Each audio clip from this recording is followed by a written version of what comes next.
March 1945. The east bank of a river in western Germany. A German engineer officer stands looking back at what is left of a bridge. And what is left of it is nothing, because he blew it up an hour ago, and he did it properly. If you were that officer, demolition was your profession, and you were extremely good at it. You had spent the last 9 months conducting one of the hardest and least celebrated operations in warfare, the fighting withdrawal, and the central instrument of that operation was the destruction of crossings. You knew the arithmetic by heart. A river is the best defensive line nature provides. An army that reaches a river with no bridge must stop. It must bring up bridging equipment, which is heavy, slow, and vulnerable. It must find a site, secure both banks, and then build, under fire, in the open, against a defender who knows exactly where the crossing must go and has ranged his guns on it in advance. And building a bridge takes time, days, in serious cases weeks. That was not an opinion.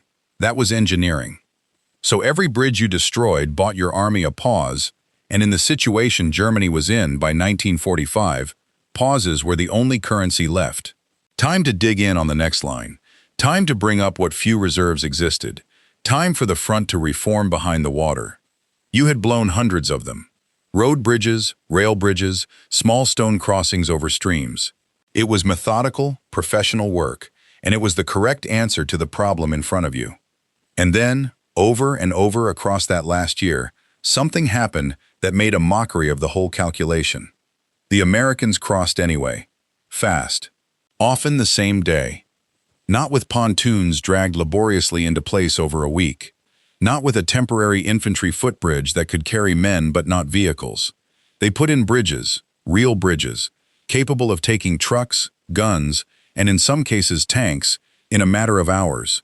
Sometimes a handful of hours. And then the columns rolled across, and the pause you had bought with a demolition charge evaporated, and the front you were supposed to be reforming behind the river was already being outflanked by an enemy who should still have been standing on the far bank scratching his head.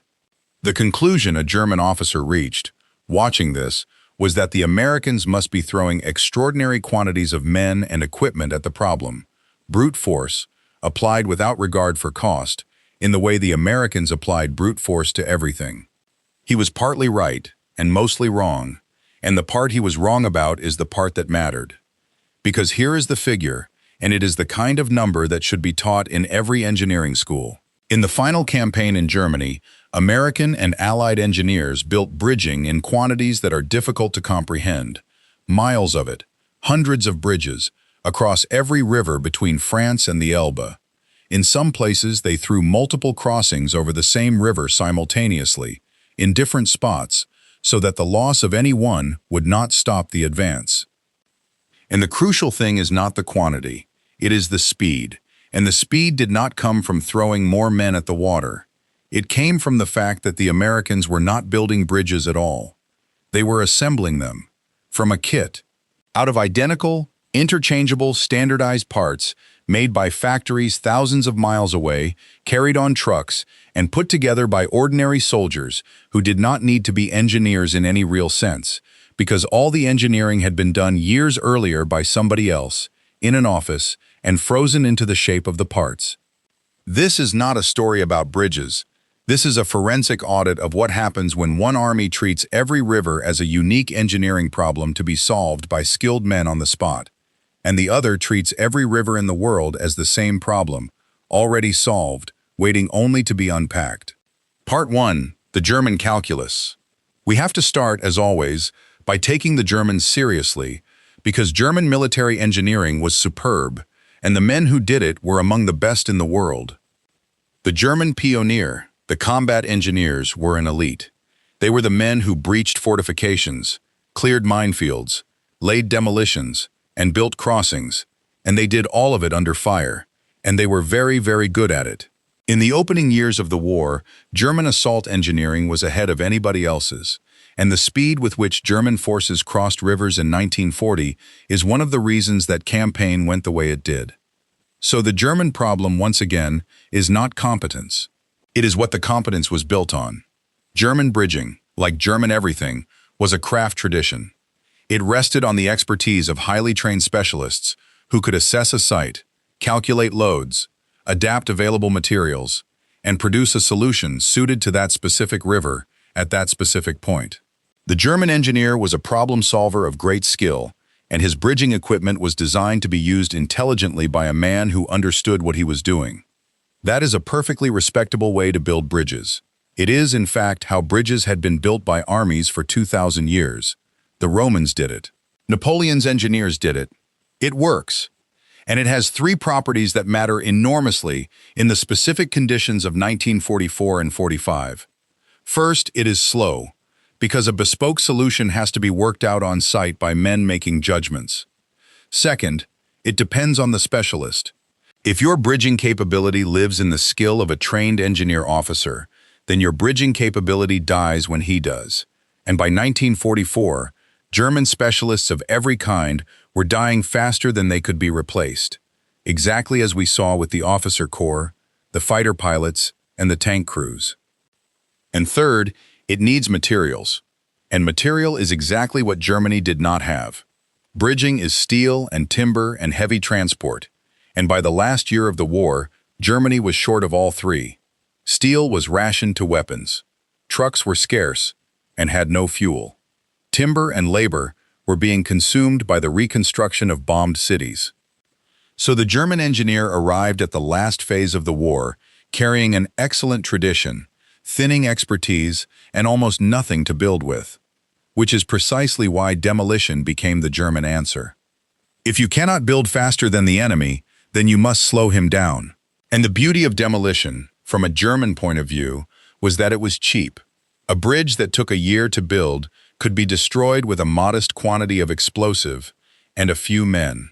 It was the highest leverage act available to an army, with nothing, a small expenditure that imposed an enormous cost on the enemy.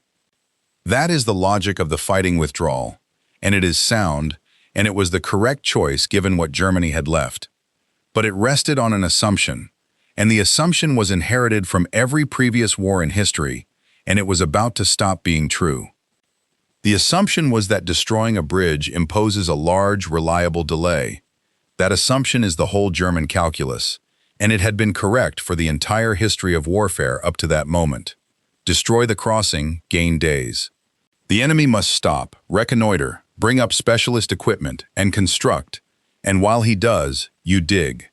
And it is worth being very clear about what a contested river crossing actually is, because building a bridge under fire is a phrase that slides past the ear too easily. The engineers building that bridge are standing in the open, in daylight or in floodlit darkness, on a fixed point that the defender has known about for weeks and has pre-registered every gun and mortar in the sector on. They cannot maneuver, they cannot take cover, because the work is the bridge and the bridge is in the water. They are, in the most literal sense, standing still in a place the enemy has already aimed at. That is why river crossings were among the most feared operations of the entire war, and why engineer casualties at contested crossings could be appalling. The first assault waves went over in small boats, flimsy, slow, entirely exposed, and behind them came men wading into freezing water carrying steel, in the dark, while the far bank fired. So when we say the Americans crossed rivers faster, we are not describing a convenience. We are describing the difference between men standing under aimed artillery for 4 hours and men standing under it for 4 days. The speed was not just operational efficiency, it was, quite directly, the number of engineers who lived. The Americans were about to demonstrate that a bridge is only a large obstacle if the enemy has to think about it. That is the German calculus. Superb engineers working in a craft tradition that produced excellent bespoke solutions slowly. A specialist cadre being killed faster than it could be replaced. No steel, no timber, no transport, no fuel. And a strategy of demolition that was entirely correct, resting on an assumption about the cost of destroyed bridges that the enemy was about to invalidate. Now let us look at the kit. Part 2. The American Answer. And here we have to be honest about something immediately, because this channel does not do propaganda, and the single most important bridging innovation of the war was not American. It was British. The Bailey Bridge was designed by a British civil servant named Donald Bailey, working for the British War Office, and it is one of the great engineering achievements of the 20th century. Its genius lies entirely in a single idea, and the idea is not about bridges at all. It is about panels. The Bailey Bridge was built from standardized steel panels, identical rectangular lattice frames, connected by pins, along with standardized transoms, stringers, and decking. Every panel was the same as every other panel. Every pin fitted every hole, and the whole system was deliberately sized so that a panel could be carried by a small number of men, by hand, without a crane. That last constraint is the masterstroke, and it is worth pausing on. Bailey designed the panel so that a handful of soldiers could pick it up and carry it.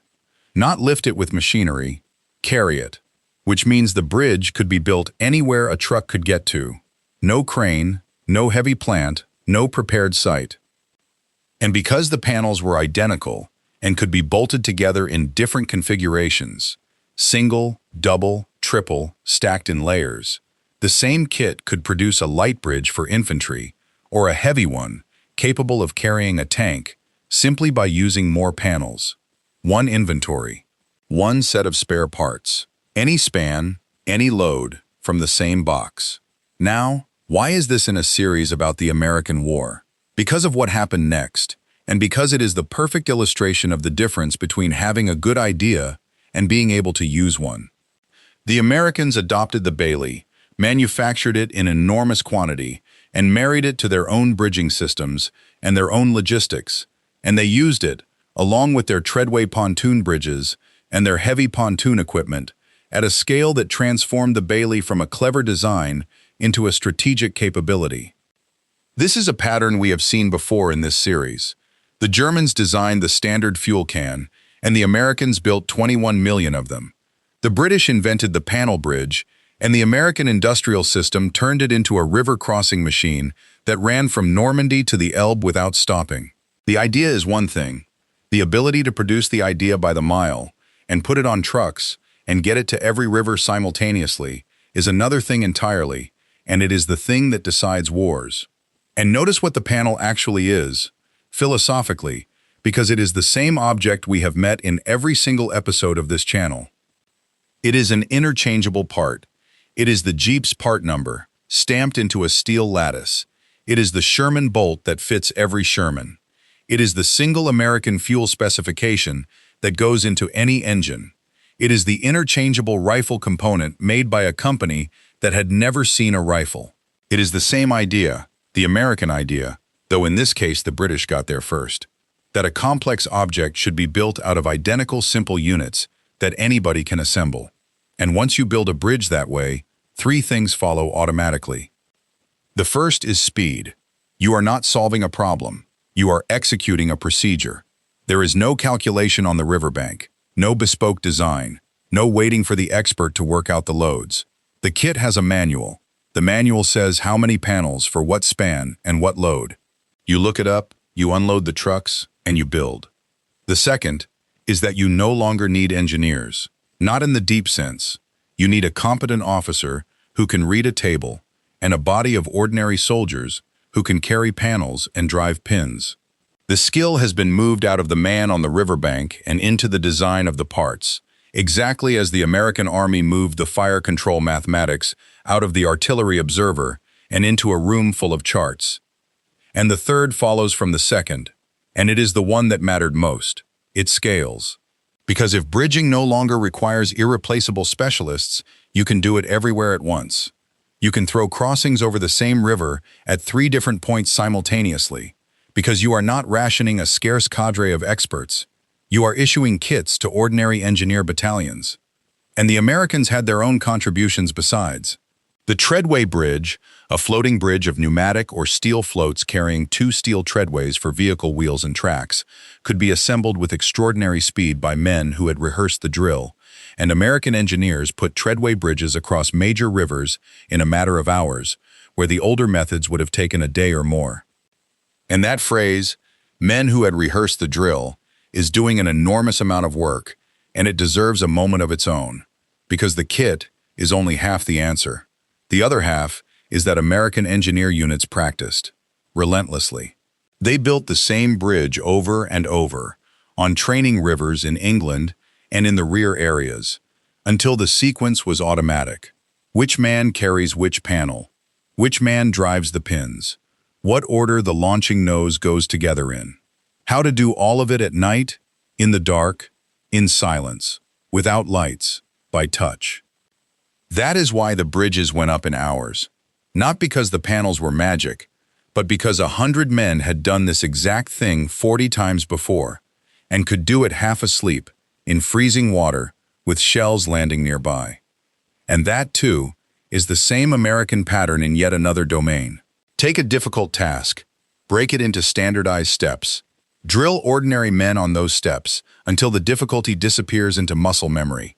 Then do it everywhere, at once, with people who are not special. The Germans trained engineers to think. The Americans trained engineers to execute, and then made sure there was nothing left that needed thinking about. The German engineer stood on his riverbank and thought, "This crossing will take them days, and I have bought my army days." The American engineer stood on the same riverbank and thought, "What is the span? How much load? How many panels? Unload the trucks." One of those men was solving a problem. The other was following a procedure that had been designed years earlier so that he would never have to solve a problem at all. Part 3. The River of Steel. Now the scale, because the scale is what turned a good kit into an unstoppable capability. The production of bridging in the Second World War is one of those numbers that sounds like an error. Bailey bridging alone was manufactured in quantities measured in hundreds of miles of usable bridge. Add the American pontoon and treadway systems, the fixed timber bridges, the railway bridging, and the total tonnage of crossing equipment produced and shipped becomes staggering. An entire industry devoted to the single problem of getting armies over water. And every ton of it had to be shipped across an ocean, landed over a beach or through a port, loaded onto trucks, and hauled forward, competing, as always, with the fuel and the shells and the food for the same scarce transport.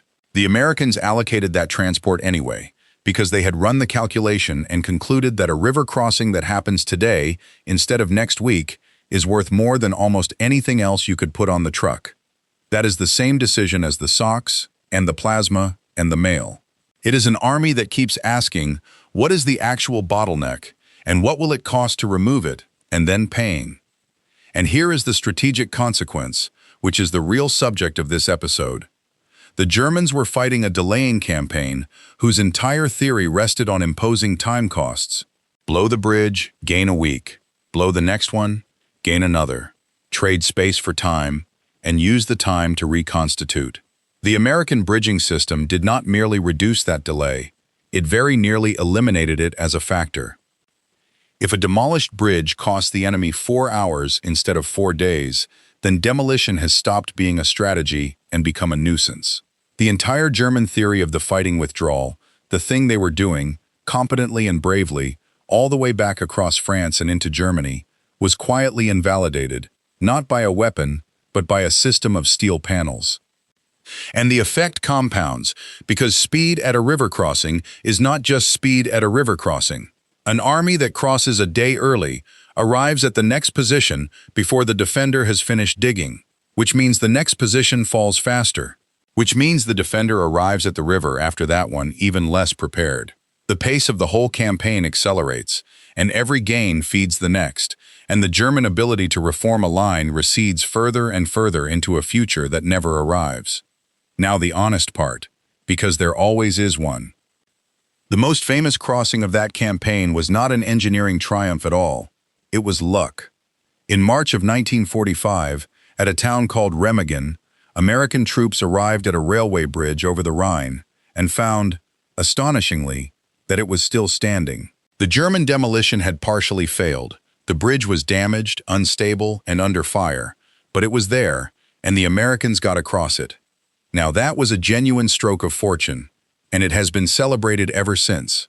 But look at what actually happened around it, because that is where the real lesson is.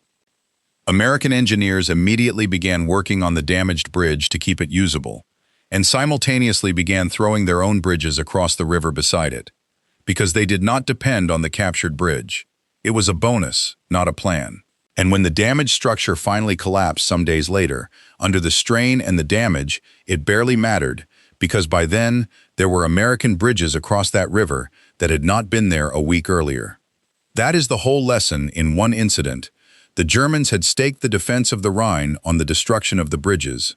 And even when their demolition worked perfectly, everywhere else along that river, the Americans simply built new ones and crossed anyway.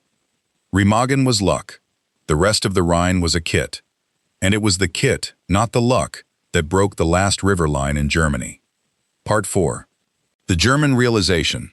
The Germans saw it happening, and their reaction went through the same 3 stages we have documented in every episode of this series. Disbelief, then analysis, then the discovery that understanding the enemy's advantage does not help you if you cannot replicate it. The disbelief is in the accounts. German commanders repeatedly underestimated how quickly the Americans could cross an obstacle, and planned accordingly, and were repeatedly wrong. Positions were prepared on the assumption of days that turned out to be hours. Reserves were held back for a crisis that arrived before they were in place. The rhythm of the German defensive plan was set to a tempo that the enemy was no longer obeying.